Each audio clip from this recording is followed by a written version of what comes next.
வணக்கம். நான் இந்த விஷயத்தை கதைக்கக்கூடாதுன்னு சொல்லியிருந்தேன். நான் இருந்தாலும் சில விஷயங்களை கதைக்காம விடுறதால பிரச்சனைகள் கூட வரலாமன்றதாக ஆய்க்கிறேன். சரி, சேர்த்துக்கருவோம்.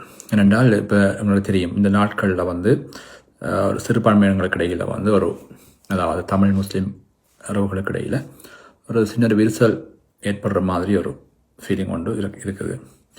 அது திட்டமிட்டு நடக்கப்படுறதான்னு சொல்லி சந்தேகம் கூட எங்களுக்கு இருக்குது.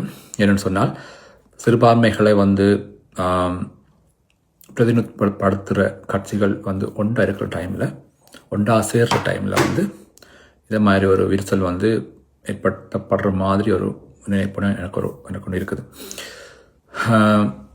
அது நாங்கள் என்ன பார்க்கணும்னு சொன்னால், எங்களோட நாடு ஒரு 3 தசாப்தம், அதாவது 30 வருஷத்துக்கு மேலாக ஒரு போரில் வந்து ஈடுபட்ட ஒரு நாடு. அது ஒரு சமூகம், ஒரு இனம் இன்னொரு இனத்துக்கு எதிராக, தங்களுக்கு வழங்கப்படுகின்ற இழைக்கப்படுகின்ற அநீதிக்கு எதிராக ஆயுதமேந்தி போராடின ஒரு காலம். நான் நினைக்கிறேன், எனக்கு இப்போ 40 வயசு ஆகுது. கிட்டத்தட்ட நான் ஒரு 25-26 வயசு ஆக மட்டும் அந்த பிரச்சனை போய் கொண்டிருந்தது. அப்போ நாங்களாம் வந்து அதுக்குள்ளாயே வாழ்ந்தாக்கள். அதாவது நாங்கள் பிறக்க முதலே வந்து இந்த சண்டைகளில் நடந்து நாங்கள் அதுக்குள்ளாயே வளர்ந்து அதுக்குள்ளாயே வந்தாக்கள். அப்போ உங்களுக்கு தெரியும், ஆயுத போராட்டம் நடக்கக்குள்ளே வந்து நிறைய இழப்புகள் எல்லா பக்கமும் ஏற்படும்.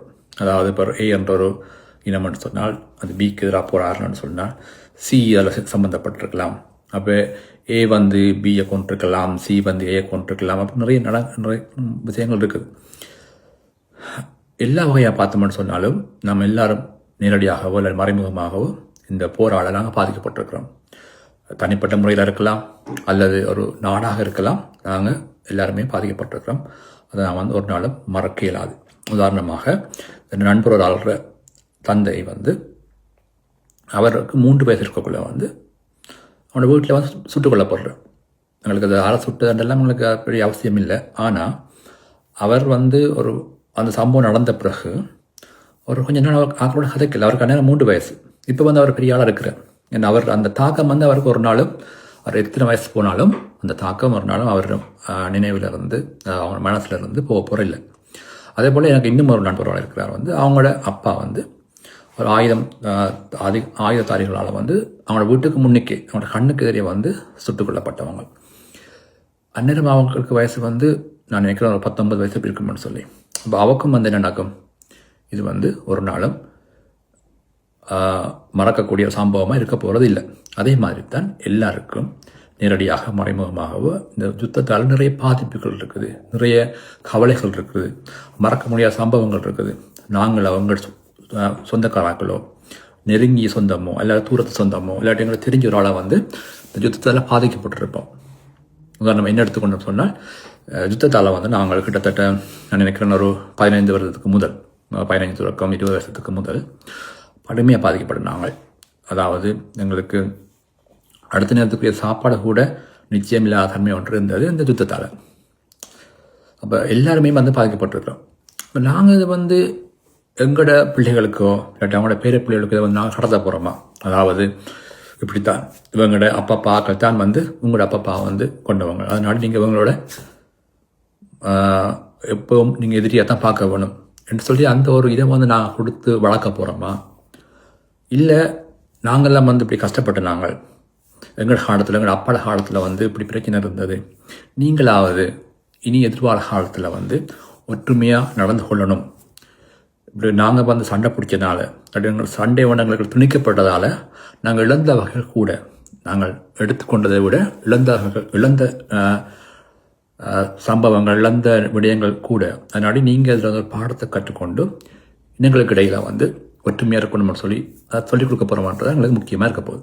உதாரணமாக எங்களோட அந்த சுப்பிரமணியம்னு சொல்லி நாயர் அடிப்பட்ட இதை பார்த்தோம்னு சொன்னால், கதிராமத்துக்கு நாங்கள் தமிழாக்கள் இந்துக்கள் வந்து நடையாக போகிறாங்க. நான் ஒரு நாளும் கேள்விப்பட்டதில்லை யாராவது நாயை கொண்டு போகிறாங்க கதிராமத்துக்குன்னு சொல்லி. அப்போ ஒரு சம்பவம் நடக்குது எதிர்ச்சியாக. அதாவது ஒரு கடை வச்சிருக்கிற ஒரு நபர் வந்து அவர் கடைக்கு முன்னுக்கு வந்து நாய் வரக்குள்ள அவர் அந்த நாய்க்கு அடிக்கிறார். இப்போ நம்ம நார்மலாக எங்களோட கடைகளுக்கிட்ட நாய் வரக்குள்ள நாங்கள் நார்மலாக சில கல்லெடுத்து அறிவோம், எத்தம் காட்டுவோம். இவர் வந்து உதைக்கிறார். அது பிரச்சனை இல்லை, அது ஒரு தற்செயலாக நடந்த ஒரு சம்பவம். அதை அவர் ஒத்துக்கொண்டு தான் சொன்ன பிள்ளைன்னு சொல்லி மன்னிப்பு கட்டு விட்டார்.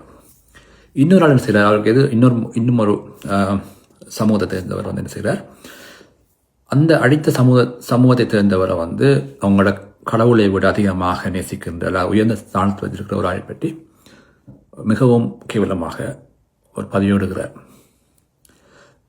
நாங்கள் அந்த ரூட் கோஸை பார்த்தோம்னு சொன்னால், அவர் பிறகு மன்னிப்பு கேட்டவர் தான் தவறுதலாக செய்தன்னு சொல்லி செய்த பிள்ளைண்டு மன்னிப்பு கொடுக்குற வேற, தவறுதலாக செய்தன்னு சொல்லி மன்னிப்பு கொடுக்குற வேற. நான் நினைக்கல ஏதாவது தவறுதலாக செய்யப்பட்ட ஒரு விடயம் என்னென்னு சொன்னால், இது ஒரு நடம் நாங்கள் ஒரு எதர்ச்சியாக சுவிட்சை போடுற மாதிரி நான் மாறி இந்த சுவிட்சை போடுறதுன்னு சொல்கிற விஷயம் இல்லை.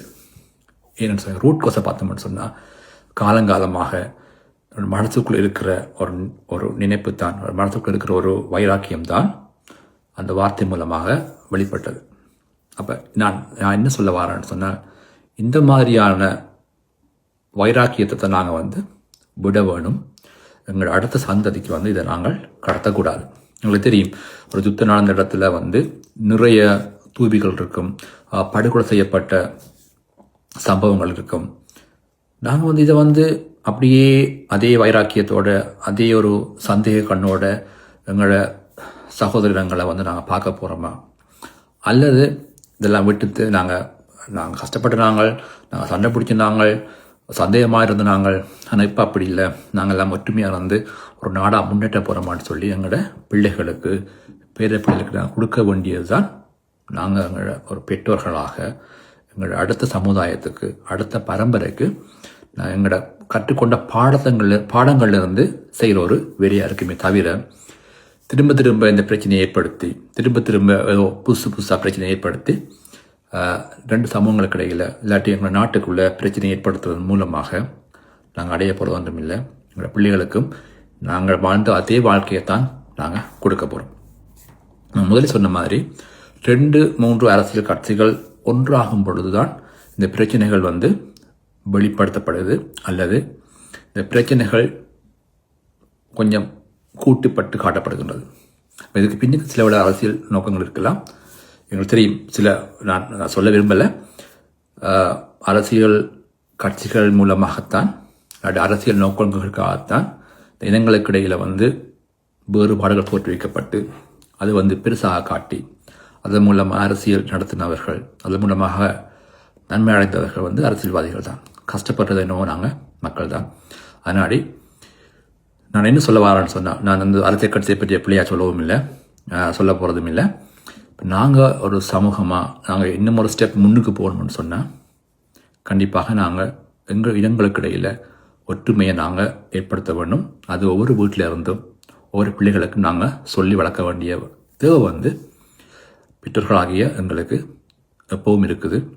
நாங்கள் ஒரு படித்த சமூகம் என்ற வகையில் இன்னும் இனங்களுக்கு இடையில் வேற்றுமையை ஏற்படுத்தாமல், இன்னும் சந்தேகங்களை ஏற்படுத்தாமல் ஒற்றுமையாக வாழ்வோம்னு சொன்னால், மற்ற நாடுகளை போல நாங்கள் ஒரு முன்னேற்றமான நாடாக இருக்கலாம்.